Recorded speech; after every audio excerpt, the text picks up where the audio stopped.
É positivo ser um transgressor? Às vezes é, se for sempre você é infantil. Transgressão tem limite? Claro que tem, senão não é transgressão. Ser transgressor é questionar tudo o que é antiquado? Algumas pessoas acham que sim.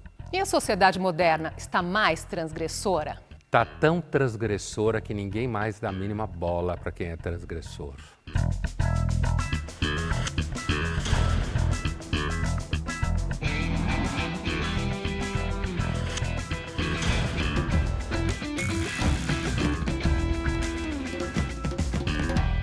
Olá, seja bem-vindo a mais um Linhas Cruzadas. E hoje nós vamos discutir a ideia de transgressão.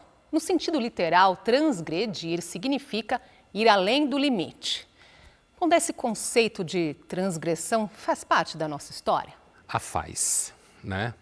Por exemplo, uma das fontes, digamos assim, da história da transgressão é o estudo de religiões antigas. Então, num caso específico, muito conhecido entre nós, o caso do deus Dionísio, na Grécia.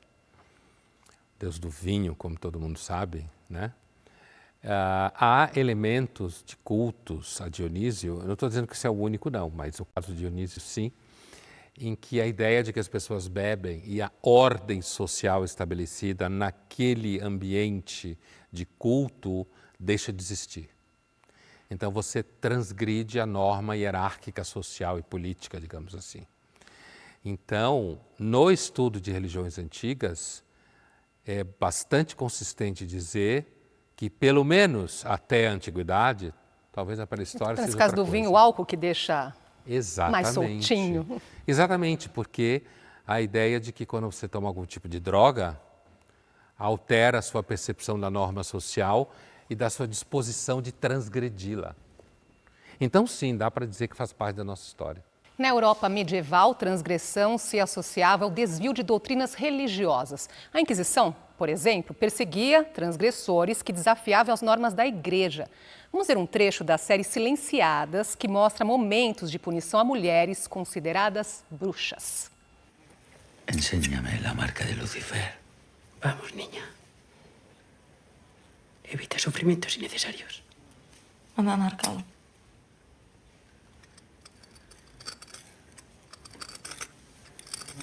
Orbanetan ez zinezkoa dun, mina sentitzea. Ziztatzean oioa bete badun. Jarraitu gengo diten. Eta zergatik egin behar diet kaso zure aholkuei. Badaukan beste aukeran. Padre, como vuelva a usar esa lengua demoníaca, va a pasar usted del lado de los acusados. Un idioma extraño. Son lenguas rústicas para hablar con las bestias. Dialectos. Los dialectos son lenguajes de ocultación. Lo anoto, su señoría. Aquí, ¿Dónde? aquí. Aquí me ha marcado.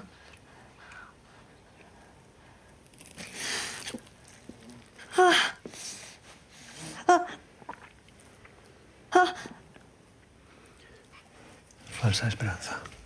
Perdón, me he equivocado. Perdón. Siempre es igual, padre. Al maligno le encanta esconder la marca. Si no es bajo los pelos, es en las partes vergonzosas. Incluso dentro de la nariz o aquí, por ejemplo.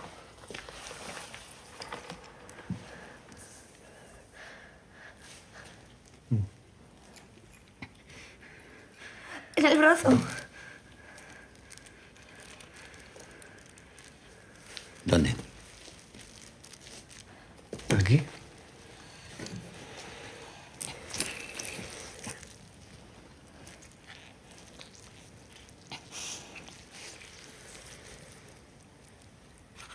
Cayó en el rabón, datos. Ternurantza partitzen, arrisku. Pues ahí está sufriendo. No. Está sufriendo. Se retuerce de placer. Arrisku handiak itsasoan, handiagoak bihotzean. Bom, a Inquisição, historicamente, a gente sabe que ela não surgiu para perseguir bruxos ou bruxas. Ela surgiu oficialmente para combater heresias dentro do cristianismo. né? No caso, a heresia cátara, que inclusive a gente já teve chance de discutir isso aqui. Agora, essa coisa da busca de marcas do demônio, de fato isso existia, e inclusive nos Estados Unidos, não só na Europa, entre protestantes. Agora, o interessante é pensar como hoje a gente pode reproduzir o mecanismo da paranoia da Inquisição de outra forma, fazendo com que pessoas tenham que provar o tempo inteiro que concordam com certas ideias, fazem parte de certos grupos, senão elas são consideradas herege. Por que eu digo isso? Porque esse tipo de dinâmica da Inquisição, que a gente vê na cena, especificamente numa tortura terrível, ela se repete assim como a transgressão na história da humanidade. Seja lá qual for o motivo for, em relação a que grupo for, a ideia de você fazer pessoas provarem que elas são puras está presente o tempo inteiro. E não dá para falar de transgressão sem lembrar do escritor francês Marquês de Sade, né, o grande libertino do século XVIII. Ele passou 27 dos seus 74 anos preso. Olha só, Pondé. Foi. Quem ou o que ele desafiava? Marquês de Sade era um puta louco, literalmente, né? Assim, bastante violento, né? E assim, na realidade, aparentemente, quem o denunciou foi a sogra, né? Porque não se aguentava mais na família os bacanais e a violência com que ele fazia uso de servos, servas, né? Então se construiu a ideia e a lenda de que o Marquês de Sade, na realidade, era um republicano, revolucionário, mas o Marquês de Sade era alguém que era sádico, aliás, a expressão foi criada para ele. E ele ficou muitos anos preso. É claro que a gente está vivendo numa época em que era muito fácil, de repente, você pôr alguém na cadeia, hoje também é, mas era muito fácil pôr alguém na cadeia, e foi criado esse mito de que o Sade, na realidade, fazia isso porque tinha uma filosofia. Mas quem lê o Sade percebe que tem uma filosofia mesmo. E a filosofia do Sade é o seguinte: a natureza é cruel, é perversa, é destrutiva, e o barato é ser igual a ela. Eu quero ver quem é capaz de engolir uma filosofia dessa. O carnaval é símbolo de transgressão desde a Idade Média. Mas será que ainda hoje o maior evento cultural do mundo ainda consegue burlar regras?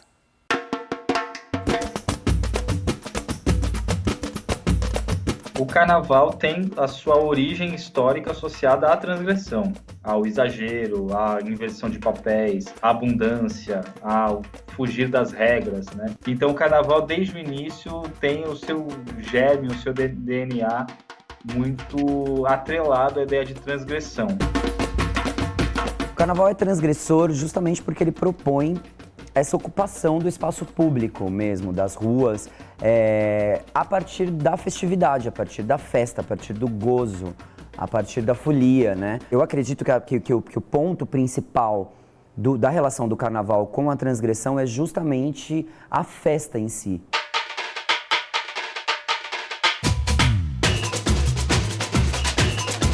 Então o carnaval ele tem justamente a sua ideia de transgredir aquilo que deveria ser o normal. O carnaval é aquilo que não é o normal e por isso que a gente tem a fantasia, tem as músicas, tem as festas, as danças, justamente para poder simbolizar uma mudança de padrão, uma mudança de comportamento individual e coletivo. Mas certamente em nenhum país o carnaval encontrou um enraizamento como encontrou no Brasil, uma capilaridade, uma diversidade de expressões, uma presença tão arraigada no tecido social a ponto de ser introjetada como uma realidade que não vai mudar. Podem mudar os governos, podem mudar várias coisas, mas o carnaval continua aí. Eu acredito que o fundamento mesmo da transgressão do carnaval ele tem a ver com a festa, porque é onde a gente ocupa. Mas aí, a maneira como você vai experienciar essa transgressão é a maneira como você define, como você deseja, como você quer se transgredir, né? A coisa da fantasia, por exemplo, de vestir uma fantasia, ou de desvestir, ou de sair nu, eu acho que tem a ver com você experimentar novas formas de ser você mesma e você mesmo, né? Os corpos no carnaval, eles são corpos politizados, eles estão usando roupas que não se usa habitualmente. Para mim, A arte, ela só é arte, de fato, quando ela está conectada com a demanda atual, né? Com o contexto atual e com a transformação atual. E para mim, fazer carnaval é fazer arte, é fazer cultura, é fazer arte, é propor fundamento cultural do país. Então, o carnaval, no final das contas, é a radicalização de uma manifestação política que tem no veículo cultural uma carga descomunal de símbolos que servem para contestação, que servem para reivindicação, que servem para subversão e também para transgressão.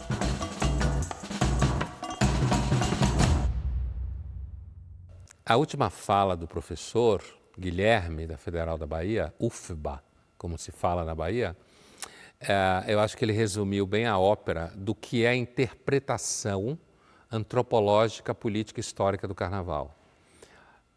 Essa é, digamos assim, a teoria consensual sobre o carnaval, nas suas origens europeias, até onde a gente sabe, e que o carnaval representa uma transgressão da norma, né? Como a gente falava quando falava do Dionísio, né? Uma coisa que caracteriza a transgressão, a gente observa inclusive nas obras do Sade e nas estruturas perversas em psicanálise, é que o perverso transgressor ele é muito repetitivo. Não tem muito o que falar a não ser a ideia de transgredir a norma. Agora, quando ele fala, no caso do Brasil, que o carnaval pegou no Brasil... Não pegou em nenhum outro lugar como pegou aqui, né? O Brasil é um país que o que não pegou é a norma, né? No Brasil, a coisa mais banal do mundo é ser transgressivo, porque a norma não colou, né? A ideia de seguir a norma ou qualquer que seja a regra, né? Quando você tem um processo transgressivo contínuo, é claro que o mecanismo da transgressão enquanto fato político, como se fala, perde muito força, porque se transforma na norma, quando você não tem muito respeito às normas e às leis, como é o caso do Brasil, né? Agora, é claro que o carnaval é uma manifestação cultural, né? Ele é uma manifestação cultural importante, é uma manifestação que toma o espaço público, né? Eu morei muitos anos na Bahia e conheço o carnaval também há muitos anos, portanto, há muitos anos em Salvador, a cidade ela é completamente sequestrada pelo carnaval. Você tem espaços que você simplesmente não pode circular. Então é mais ou menos assim, você estabelece uma nova norma, como bem disse um dos entrevistados, você estabelece uma nova norma e essa nova norma é o seguinte, a transgressão é a norma durante esses dias e dentro desse espaço. Então, na realidade, é uma manifestação cultural que já, inclusive, se transformou em negócio, né? Pondé, a transgressão revela verdades? Olha, eu acho que em grande medida pode-se dizer que sim, né? Quando você sofre muito em respeitar uma norma, de repente, quando você transgride, você revela uma verdade, né? Agora, eu acho que nem sempre, às vezes pode só revelar uma farsa também, não necessariamente uma verdade. E daqui a pouco, como a transgressão e a contracultura se relacionam. A gente já volta.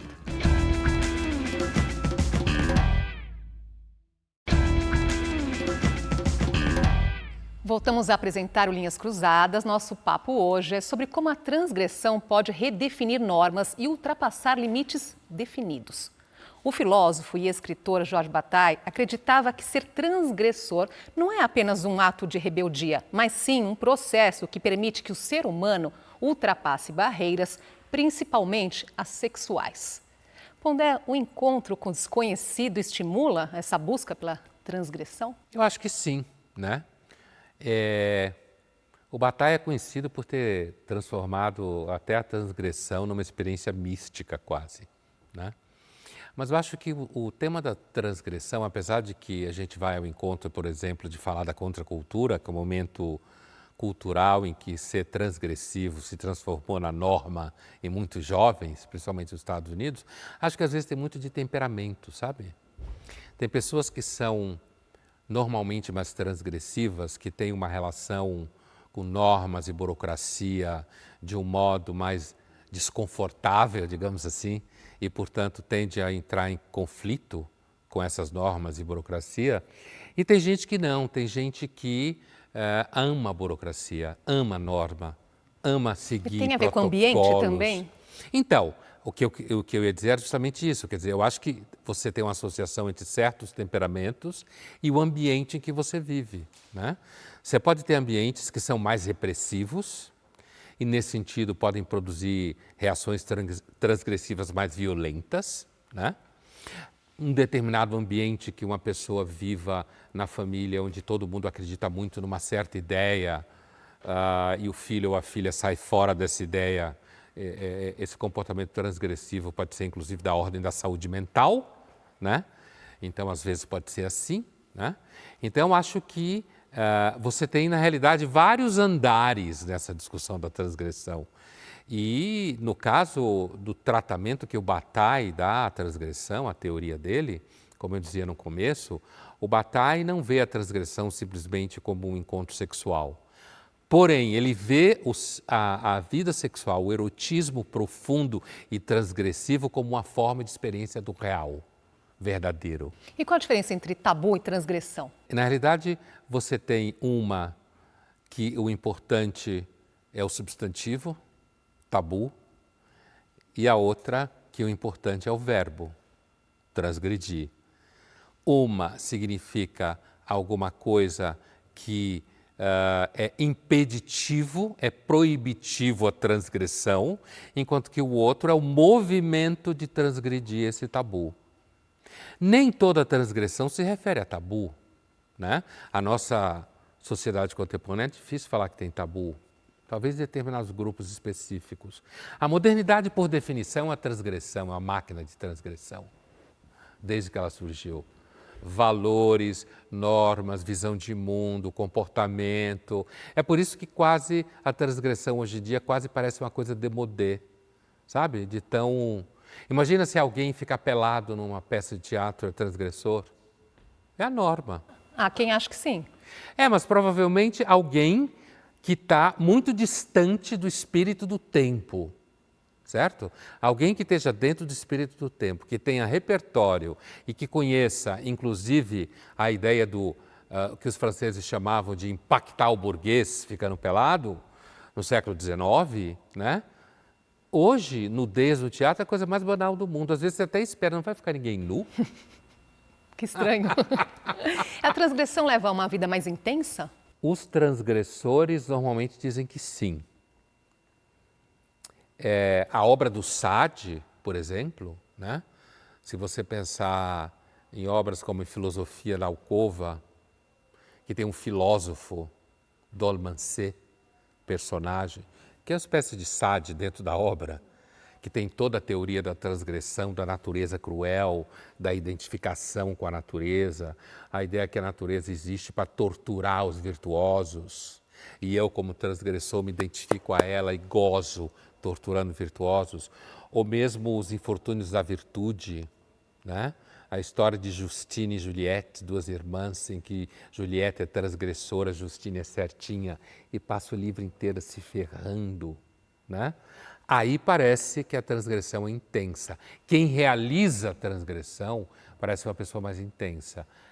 Aquele que sofre a transgressão parece uma pessoa que é mais contida e enganada com relação ao que está acontecendo aqui. Porque, na realidade, a norma é a transgressão na natureza, para o Sade.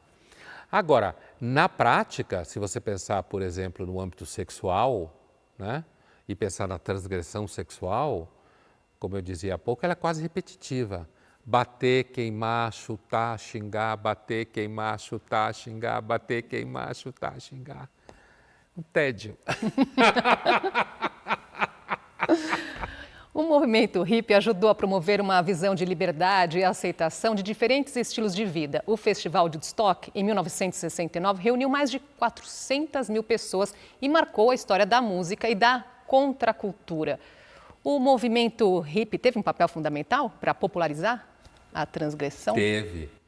E ao transformar a transgressão em relação ao sistema, não vou trabalhar, não vou tomar banho, não vou casar.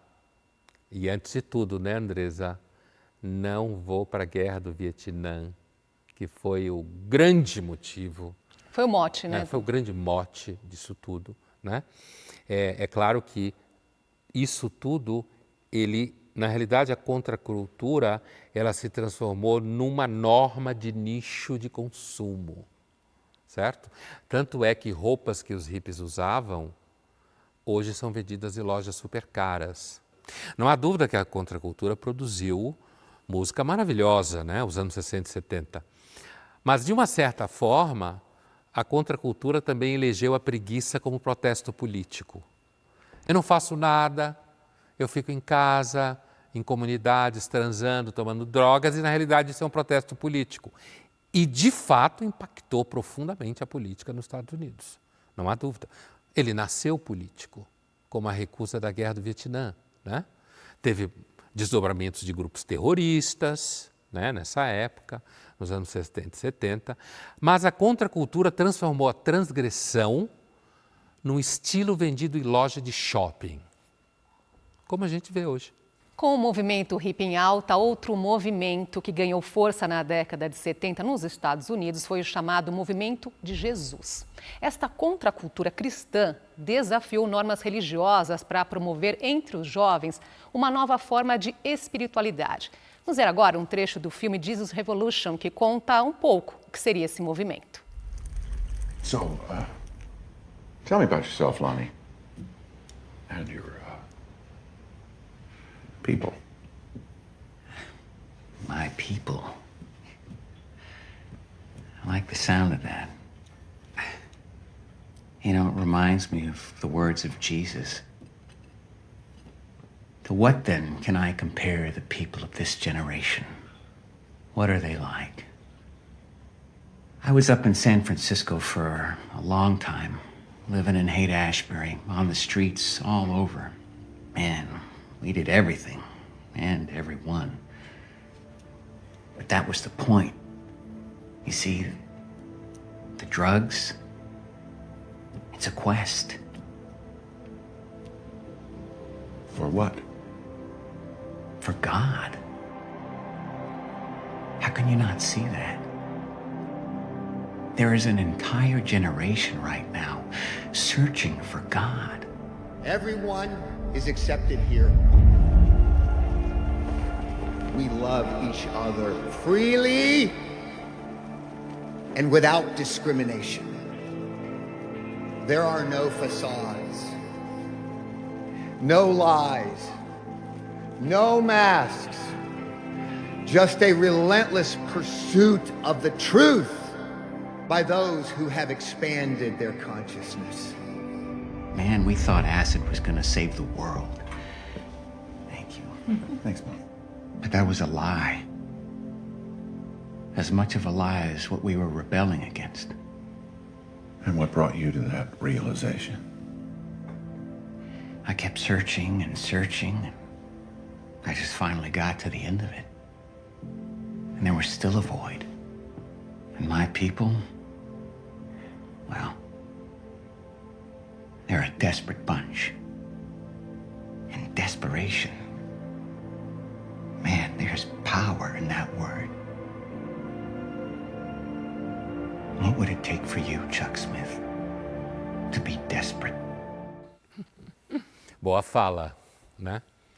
Olha, a relação entre Jesus e a figura da contracultura é uma relação largamente usada, inclusive dentro da própria teologia contracultural.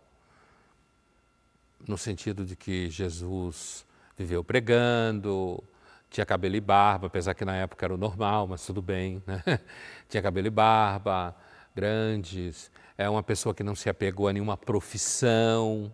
Vivia em meio às prostitutas. Vivia em meio a pessoas que normalmente como prostituta, ladrão, né? Uma pessoa que acabou desafiando a norma constituída do Império Romano, né? Então era fácil fazer essa relação, inclusive foi fácil, tanto que o cristianismo se apropriou da contracultura e a contracultura se apropriou do cristianismo. A gente nunca sabe quem pegou quem quando está falando de cultura, né? Agora, a verdade é que, por exemplo, o discurso que a gente ouve ali no filme, nesse trecho, é um discurso completamente infantil, né? Sem mentira, sem façada, sem fingimento. Qualquer adulto sabe muito bem que a vida não é assim, né? E, de certa forma, a transgressão contracultural, ela conseguiu pegar muitos jovens, que é normalmente a idade mais fácil de você ser enganado. Em qualquer coisa. Porque tem mais ingenuidade aí no meio. Porque você conhece menos as coisas, então você é mais ingênuo, né? Cheio de hormônio e cheio de ingenuidade. Então acaba sendo uma coisa explosiva. Agora, o final do trecho, quer dizer, a ideia que o rapaz passa de que ele chegou a um ponto tal em que ele viu que tudo aquilo era mentira e o que foi encontrado no final foi um desespero e um vazio, mostra um certo amadurecimento triste do personagem dentro do processo. E ele perguntar para o outro o que te deixa desesperado, como que você encontra o vazio, soa um pouco uma espécie de nietzscheanismo chique, sabe? O que importa é se você se desesperar e olhar no olho do vazio. Imagina, se a humanidade fizesse isso o tempo inteiro, o mundo já tinha acabado, antes do que vai acabar. A transgressão é positiva na vida das pessoas? Olha, Andresa, como a gente falava no começo, às vezes pode ser, né? Se você vive numa família, por exemplo, muito opressiva, a transgressão, ou seja, romper a norma da família, pode ser positivo na sua vida. E ser transgressor é ser cool? Voltamos já.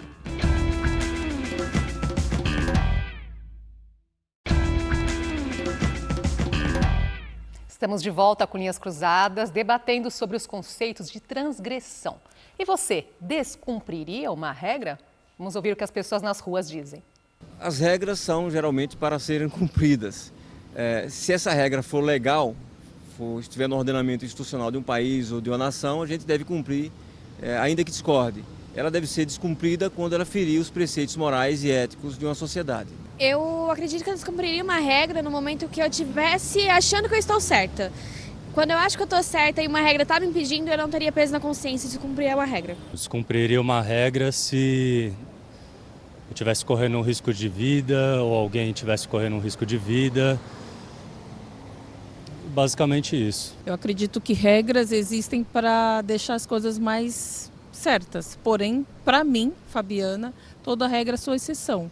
A partir do momento que uma regra está infringindo alguma coisa pessoal ou, sei lá, um direito meu, eu vou infringir uma regra sim. Acho que é quando essa regra infringisse algum tipo de valor meu, algo que fosse fundamental e que dissesse a respeito do meu caráter. Então, preferiria descumprir a regra do que descumprir com aquilo que é um valor que é intrínseco a mim. Eu descumpriria uma regra em um momento de apuro para ajudar alguém, tanto em trânsito, tanto, sei lá, em um meio social, mas em um momento de apuro, uma emergência. Com certeza descumpriria uma regra. Eu acredito que em nenhum momento eu descumpriria regra, porque eu fui criado num ambiente muito disciplinado e regrado. E devido a isso, até hoje, eu procuro sempre seguir as regras que são estabelecidas.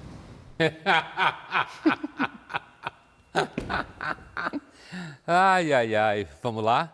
Bom, é interessante porque, primeiro, tem um tema que aparece, no mínimo, em 3 pessoas dos entrevistados, que é a justificativa de romper uma regra quando ela não vai ao encontro do que eu acho certo.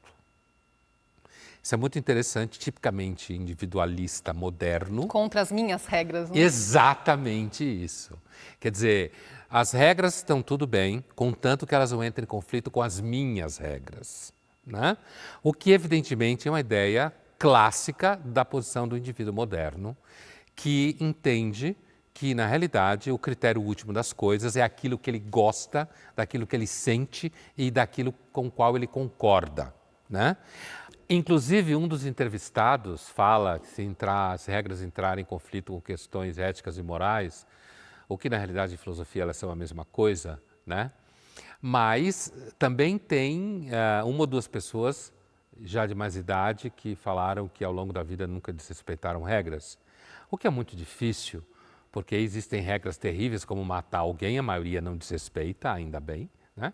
Existem pequenas regras como às vezes você não respeitar a regra da sua diabetes, certo? Sei lá, do quadro diabético que você tem, Ou regras dentro de sala de aula. Qual é o aluno que nunca colou, né? Só o mentiroso. Ou que não teve chance. Então, assim, também não é assim. A vida está cheia de regras para descobrir. Um aluno Pondé colava muito? Algumas vezes, sim, claro. Estou tentando lembrar de algum momento específico, né? Mas, assim, o problema não é tanto você não cumprir regras, né? Eu acho que o problema é quando você vive em situações onde as regras, para os amigos tudo, para os inimigos as regras, que é um pouco a situação do Brasil, do ponto de vista das leis, né? Aí é de fato um problema. Agora, a noção, uma outra coisa interessante que dois falaram, é que não cumpriria regras se tivesse que resolver uma situação de apuro. Salvar alguém, né? Ou salvar a própria vida, ou salvar alguém. Salvar alguém, que normalmente até, segundo o Evangelho, até nessa hora, até Jesus Cristo descumpriu a regra do sábado. Mas você não tem que respeitar o sábado. Ele falou, não, o sábado foi feito para o homem, não o homem feito para o sábado. E aí dá uma bela abertura para se questionar regras, né? Nós citamos aqui o movimento hippie, né, com a ideia da transgressão ligada à cultura, ligada às artes. Está na moda? É cool ser transgressor? Então, Andresa, eu acho que ainda é, né? Ainda é porque a contracultura, que foi um movimento eminentemente de jovens e de pessoas mais velhas que se aproveitaram dos jovens, né? Inclusive para fazer sexo, né? Muitos, né? Se aproveitando das meninas revolucionárias e liberadas de classe média. Mas foi um movimento eminentemente de jovens. E nesse sentido, a contracultura ele vai muito ao encontro da cultura moderna, apesar de que parece que não. Primeiro, o culto do jovem. A cultura moderna, ela tem o culto do jovem. Por quê? Porque ela tem um culto do futuro, das novas invenções tecnológicas, das novas descobertas científicas, dos novos experimentos relacionais, da ruptura com tudo que é passado. Isso é tipicamente da modernidade e isso está muito ligado ao jovem, tanto que a modernidade cultua o jovem. Outra coisa que a contracultura também está ela é super dentro da norma, apesar que não, é justamente o fato de ter descoberto que o jovem é um nicho de mercado infinito, de consumo, né? Então, de novo, a contracultura não tem nada de transgressora nesse sentido. E, por último, o fato de que ela criou todo um nicho de comportamento, de música, que também gerou muito dinheiro e virou cool hoje. Então, por quê? Porque ser jovem é cool. Você falou das semelhanças, né, do ontem e de hoje, mas o que se perdeu nesse processo aí da transgressão? Da contracultura para cada transgressão? É claro, se você imaginar os desesperados que morreram de overdose, não tinha uma música no Brasil, alguém que falava meus heróis morreram de overdose? Cazuza, né? Meus inimigos estão no poder. E os meus heróis morreram de overdose. Essa frase, ela é tipicamente contracultural. É quase os últimos... O Cazuza é uma das figuras que quase viajou um pouco ainda nos últimos momentos da contracultura. Teve uma outra mais recente, que era a Amy Winehouse. Ambos usuários de droga, né? Que foi um elemento Morreram importante. jovens. Morreram jovens, né? Que é fundamental para virar mito também, né? Agora, quando você fala o que se perdeu, né? O que se perdeu é que, se você pensar em gente que morreu de drogas desesperado contra o sistema lá nos anos 60, né? Se perdeu é que hoje alguém que morre de overdose é considerado um tonto, alguém que é doente, entende? E todo aquele movimento virou produto, virou commodity. Então, a contracultura é um grande exemplo de que não há espaços fora do capitalismo. É um grande exemplo. Porque começou questionando o mundo do capital, inclusive muito simpático, muitas vezes, as guerras coloniais, né? Motivadas inclusive pela União Soviética, mas acabou se transformando, como eu dizia há pouco, em loja de shopping, né? Em estilo de vida, em moda de usar, sei lá, John Lennon pendurado na orelha. Né? Quem, pelo amor de Deus, outro dia alguém mandou para mim uma foto do John Lennon com a Yoko Ono, acho que pelados numa cama, pela paz. Né? Você olha e diz, o que tem a ver ficar pelado pela paz? Né? O que adianta ficar pelado pela paz? A jornalista e dramaturga Marici Salomão definiu o artista José Celso Martinez Corrêa como o encenador mais transgressor e mais disruptivo da cena brasileira. Imprimiu uma marca indelével de um teatro orgiástico e transgressor em muitos artistas e coletivos brasileiros. Vamos ver agora um trecho de uma entrevista que Zé Celso concedeu ao Roda Viva em 1988. O teatro é aquele luxo que a sociedade se dão. É uma arte que vem do ócio, que vem do cio. Eu, por exemplo, sou chamado.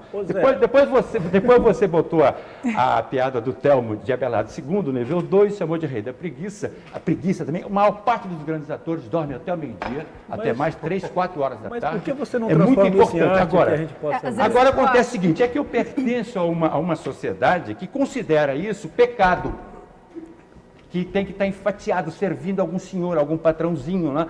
com aquela fissura, com aquela imediatez, de servir. Mas é a custa do então, dinheiro do povo. Sim, mas o povo precisa de ócio, o povo precisa de dinheiro investido em ócio, Mas é no você prazer que está dele, ocioso, não é o povo. no prazer nessa atividade. Mas é você que está Entende? descansando, não é o povo. O Eu povo não está estou descansando, trabalhando. porque eu estou trabalhando no ócio, é um outro tipo de trabalho que não é reconhecido pelos empregadinhos. Os empregadinhos só reconhecem aquilo que está pautado exatamente dentro do sistema que exclui o teatro, que proíbe o teatro. O teatro não existe, não é possível dentro dessa lógica. Eu trabalho pelo ócio, eu trabalho pelo prazer, pelo cio, porque o teatro é um sacerdócio.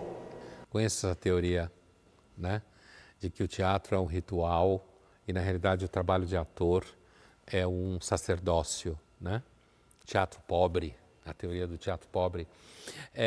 Olha, primeiro, como era a televisão antes, né?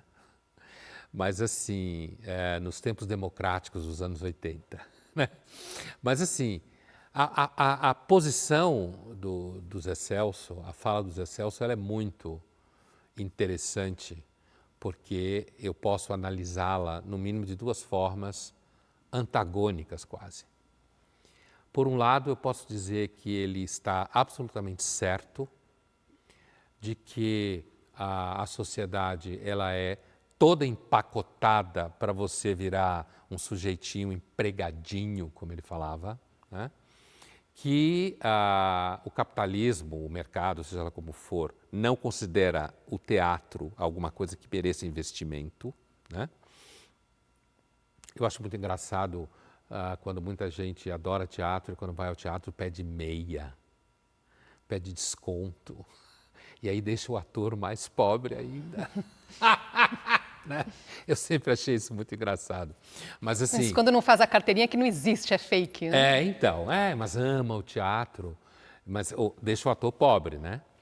Então, por esse lado, essa crítica que ele está fazendo, que é uma crítica bem tipicamente contracultural, né? Do sistema, daquela coisa de empacotar e deixar você, que nem o Charlie Chaplin do tempo moderno lá, né, fazendo tudo em série. Por outro lado, um pouco o que representava o jornalista que estava cutucando ele, né? Por outro lado, na verdade, o discurso do ócio, de acordar até tarde, como ele fala, artista, tem todo um imaginário construído ao redor do artista como uma pessoa especial, o que não é necessariamente absolutamente verdade. Né?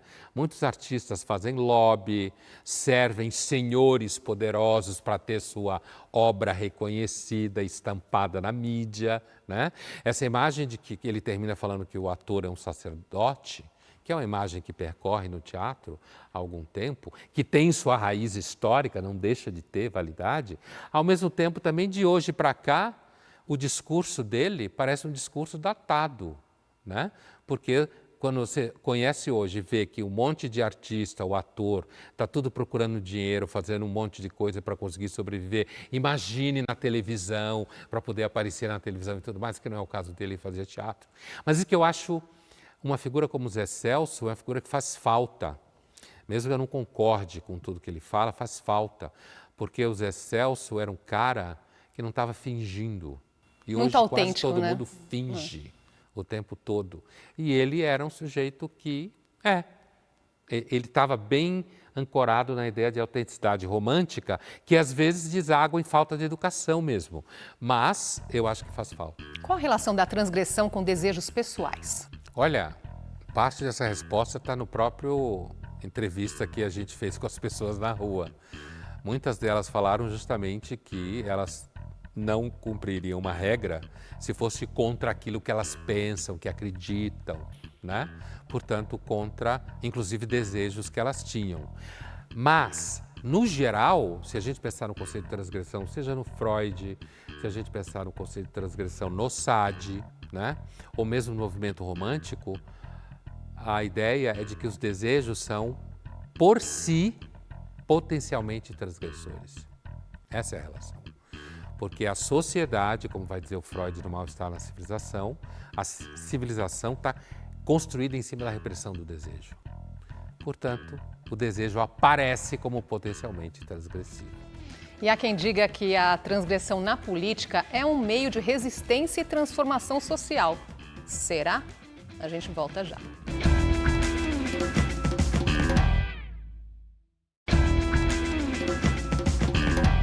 Estamos de volta discutindo hoje o lado positivo e negativo do processo de transgressão. Olhando para essas estruturas do Estado, Pondé, ser transgressor é sair do conformismo? Se a gente pensar, andar um pouco para trás, a gente consegue identificar, por exemplo, o comportamento transgressivo também nos bolcheviques. Apesar de que a época era outra, a contracultura transformou a transgressão numa coisa cool. Aliás, como você mesma falou, transformou numa coisa cool, né? Mesmo na época do Sade, rei da transgressão, não era cool.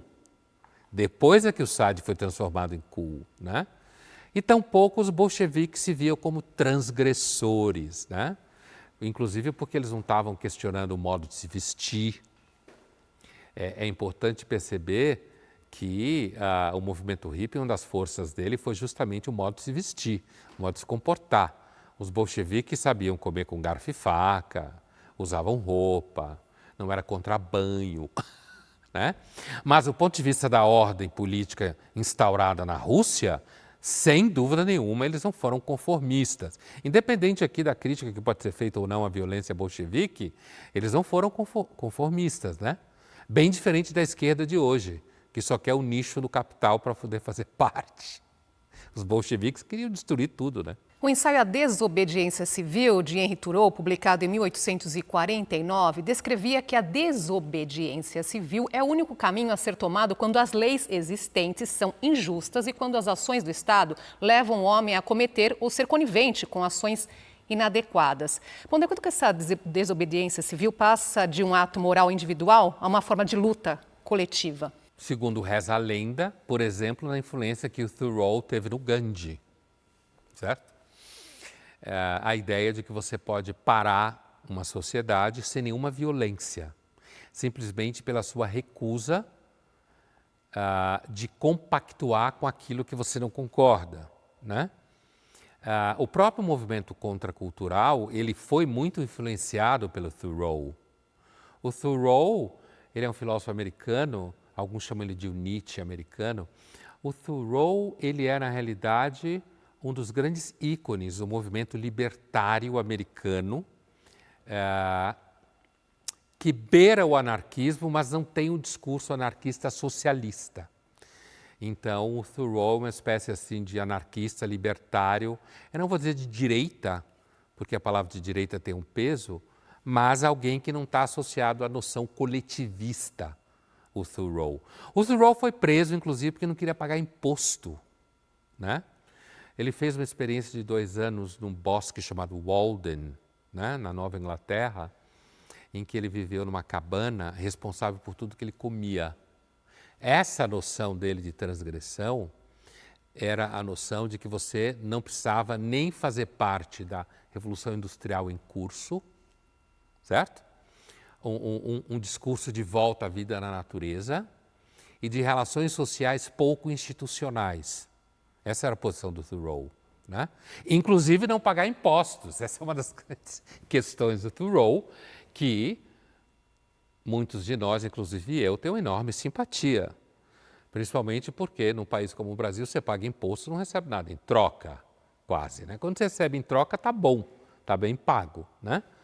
Mas então a fronteira entre um movimento individual só e o movimento que é coletivo, se transforma numa arma coletiva, foi presente no movimento hippie, foi presente no Gandhi, né? E ele pode ser presente até hoje, mas é que na realidade precisa de uma sintonia muito grande entre as pessoas. E a transgressão por meio da violência, há uma associação entre transgressão e violência? Ou desde o Sade. O Sade era violentíssimo, né? Sade usou e abusou dos seus servos, dos seus criados e criadas, né? O risco, veja bem, por exemplo, uma das críticas foram feitas àquele livro que virou filme, péssimo filme, inclusive, livro fraco também, 50 Tons de Cinza, que os alunos chamavam de mommy porno, um porno para mamãe, né? Apimentar a relação, né? Então, uma das críticas que eram feitas a esse filme, a esse livro e filme, é que, na realidade, ali você faz uma espécie de contrato, né? A ideia de que a violência sexual, no caso, transgressiva, ela só pode ser feita quando é consensual. É acordada, né? Acordada, exatamente. O que, a rigor, está contra a própria noção de transgressão. E aí vem a violência no âmbito sexual, né? No sentido de que, para ser transgressivo e perverso, tem que ser feito contra a vontade do outro. Porque se o outro acorda ou concorda com o ato, na realidade, o ato transgressivo, ele é, no fundo, Nutella. Ele é, no fundo, um arranjozinho que foi feito ali. Portanto, se a transgressão em si, pensada pelo Sade, certo?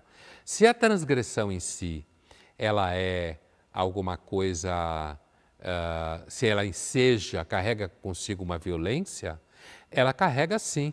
Por isso que ela é sempre meio perigosa, né? Agora, do ponto de vista erótico, se a gente pensar, por exemplo, num livro chamado História de Ó, né? É um livro infinitamente mais erótico do que a obra do Sade. Vamos ver as perguntas que chegaram em nossas redes sociais. O Matheus, qual o limite da transgressão política? O limite da transgressão política é até que o Estado consiga te prender, calar tua boca, ou te matar, ou tirar você de circulação. Esse é o primeiro limite da transgressão política, né? Porque as formas de transgressão política, se eu pensar em revoluções como transgressão, que se tornaram regras, se tornaram ordem, imediatamente começaram a combater outras formas de transgressão, né? Então, a transgressão política tem esse limite físico, que eu citei, e depois tem um limite que é quando aqueles que transgridem em nome da política se transformam em normas, começam a perseguir outros que vão transgredi-los. E isso, na realidade, quase leva a uma gargalhada final, né? Transgressor político instaurou uma ordem, virou ordenamento, começou a perseguir outros transgressores. Não tem muita saída do círculo político. Participe do Linhas Cruzadas, manda sua pergunta, seu comentário para as nossas redes sociais da TV Cultura usando a hashtag Linhas Cruzadas. O filme Sociedade dos Poetas Mortos apresenta uma crítica à sociedade burguesa conservadora da época. O modelo de ensino tradicional e repressivo é transformado com a chegada de um professor com ideias inovadoras que estimulam os alunos a pensarem de uma forma independente e crítica. Vamos assistir a um trecho.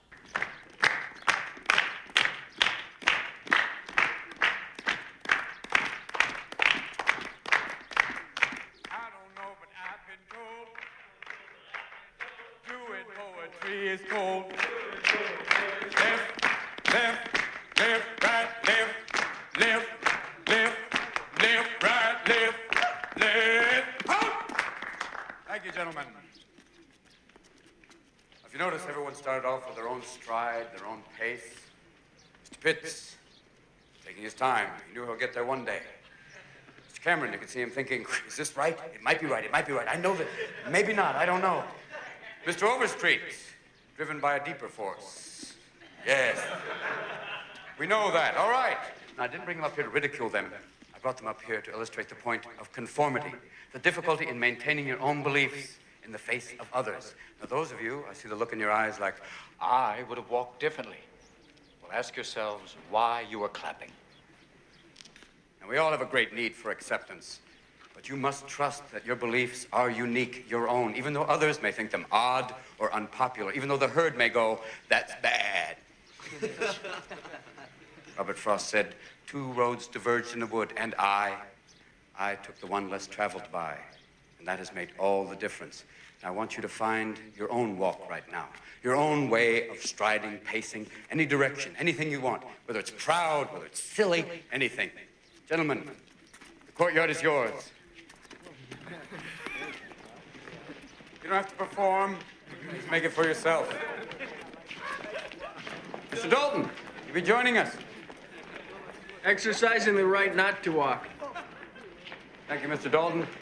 Just illustrated the point. Swim against the stream. Totalmente romântico, né? Assim, esse filme é um filme que fez muito impacto, tem elementos românticos.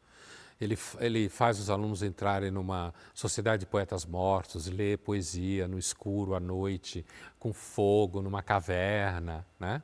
E depois toda a questão do menino, que é o personagem principal, um dos meninos principais, que quer ser ator contra a vontade dos pais, né? Fazer teatro e tal. Encena uma peça do Shakespeare. Mas quando você olha o personagem, quer dizer, e principalmente quando você tem experiência de lidar com alunos, né? Você vê aquilo que ele fala, e não só com alunos, né? Aquilo que ele fala de que todo mundo tem ideias e essas ideias são únicas. E isso não é verdade. Grande parte das pessoas tem ideia igual a todo mundo. Isso é romântico. Essa ideia de que todo mundo é extremamente especial, isso está no marketing. E tudo que está no marketing, por definição, é mentira. Não é verdade isso. Então, esse personagem, que é o personagem, um professor desse encanta mesmo, né? Mas hoje está, infelizmente, apesar de eu achar que isso que ele fala para os alunos, todo mundo é único, não sei o quê, não é exatamente verdade, não há dúvida de que se você tem professores que conseguem levar alunos a esse envolvimento com a experiência, tem a sua importância, ensino, né? É fundamental, né?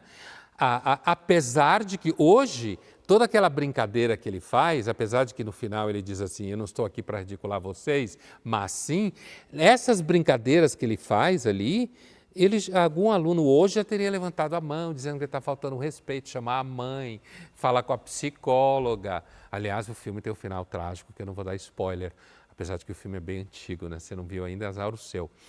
Mas um professor assim, ele de fato é um professor que, não tanto pelo conteúdo do que ele diz para você, porque essa história, por exemplo, de todo mundo é único, não é verdade, mas pela capacidade que ele tem de fazer você criar vínculo com o conhecimento, né? Com a experiência de buscar conhecer coisas, isso é fundamental. Ficamos por aqui, Pondé? Vamos transgredir o tempo hoje? Vamos. Continue. Será? Continue? A gente vai ter que ficar por aqui. Obrigada pela sua companhia e até a próxima.